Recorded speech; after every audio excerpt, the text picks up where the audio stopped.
Halo semuanya, pernah dengar kata logika dan algoritma? Terus langsung mikir, waduh ini pasti ribet banget. Tenang, tenang. Justru di sini kita bakal bongkar bareng-bareng gimana dua konsep ini sebenarnya adalah kekuatan super yang kamu pakai setiap hari, seringnya tanpa sadar. Oke, kita mulai dari pertanyaan yang simpel banget ya. Coba pikirin deh, gimana sih cara kamu bikin kopi tiap pagi? Kelihatannya sepele kan? Tapi percaya deh, di balik rutinitas sederhana ini, ada sebuah proses yang luar biasa. Nah, proses itulah yang ngebawa kita ke ide kunci yang pertama, logika di balik pilihan kamu. Jadi, apa sih logika itu? Gampangnya gini deh. Logika itu sistem penalaran di balik setiap keputusanmu. Ini soal kenapanya.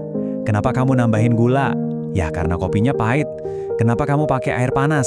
Soalnya bubuk kopi kan harus diseduh. Nah, setiap keputusan, itu mau kecil atau besar, dasarnya ya logika.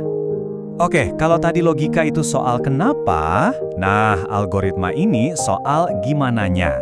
Algoritma itu sederhananya adalah serangkaian langkah yang jelas, ada batasnya, buat nyelesain sebuah masalah. Anggap aja kayak resep masakan deh, urutan tindakan yang kamu lakuin buat mencapai tujuan. Biar makin kebayang ya bedanya, di satu sisi logika itu pas kamu mikir, kopi ini kayaknya butuh gula nih, itu kenapanya. Nah algoritmanya itu adalah langkah-langkah praktis setelahnya. Ambil toples gula, masukin 1 sendok, terus aduk, itu gimananya. Jadi logika itu yang ngasih arahan di dalam langkah-langkah algoritma. Makanya, poin pentingnya adalah jangan takut sama kata algoritma. Soalnya, cara paling gampang buat ngertiin konsep ini ya dengan nganggapnya sebagai sebuah resep sesimpel itu. Coba kita lihat algoritma kopi ini.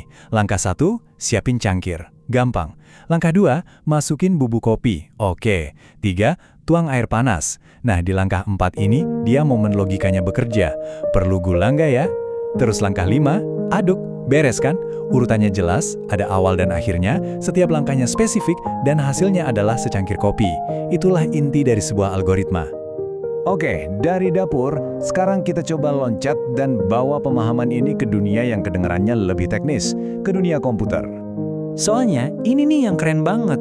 Ternyata, cara berpikir yang terstruktur buat bikin resep yang sempurna, itu tuh semangatnya sama persis sama yang ngejalanin setiap program komputer di dunia ini.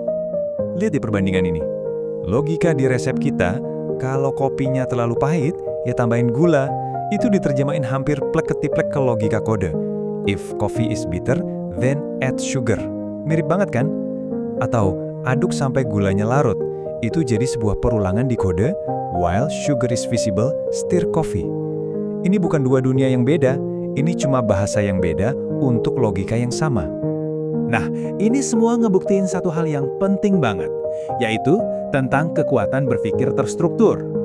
Jadi, apa aja sih yang perlu kamu ingat dari obrolan kita? Pertama, algoritma itu ada di mana-mana, di dapurmu, di HP-mu, di semua rutinitas harianmu. Kedua, logika itu fondasi dari setiap pilihan yang kamu buat. Dan yang paling penting, berpikir kayak programmer itu bukan sihir. Itu cuma seni mecahin masalah pakai langkah-langkah yang jelas dan terstruktur. Jadi pertanyaannya sekarang bukan lagi apa sih algoritma itu, tapi masalah apa nih yang bakal kamu selesaikan selanjutnya pakai cara berpikir algoritmik. Bisa buat ngerencanain liburan, ngatur kerjaan, atau bahkan masak buat makan malam. Kekuatannya sekarang ada di tangan kamu.